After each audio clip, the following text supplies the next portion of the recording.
Hello folks, welcome to my new video. In this video I'm going to test the Boschmann 8-inch 500-watt speaker. First, let's take a quick look at my DIY power supply. This is the 100-watt supply that can deliver up to 24 volts and 4.4 amps.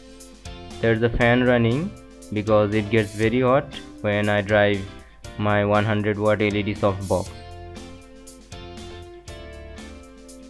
The voltage and current can be adjusted with a screwdriver, but right now it doesn't go above 12.8 volts since the softbox is drawing power.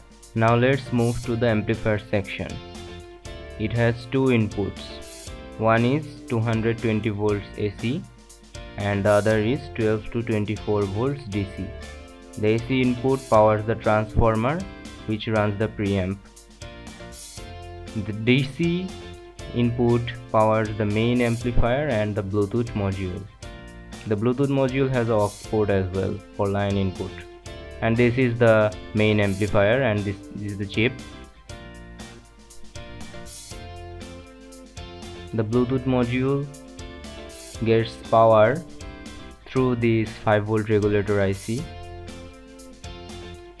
and which is connected to the DC input, and that's the output for the subwoofer. Here are some close-up shots of the amplifier.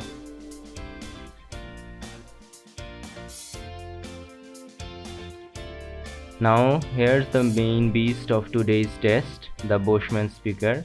It's rated 500 watts, 8 ohm. It has a rear vent covered with mesh, a full aluminum body, push connectors, so no soldering needed there, and a large voice call for serious power handling. Now let's connect everything. Once connected, the music plays from my PC satellite speakers, while this Boschmann will handle the bass only.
like I'm floating through the air.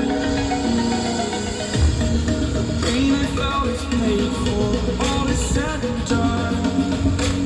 Oh, I am restricted, fixed upon the web. I need to kick the habit that my mind is breathing in. Break out, I've got to see.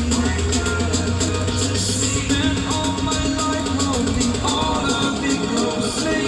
I played it innocent, a feel of discontent. I'm finally facing it all, fearless.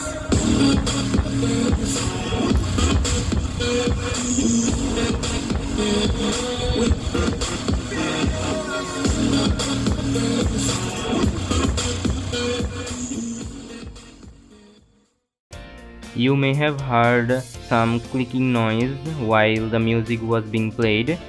That was because my small amplifier was overdriven by the preamp. When the gain is set too high, it starts to distort. I lowered the gain and continued. Also, if you have heard some odd sounds, they were from my microphone not capturing the bass properly and also the speaker rubbing against the table. When placed in a proper enclosure, these noises disappear. Thanks for watching. I will see you guys in the next video.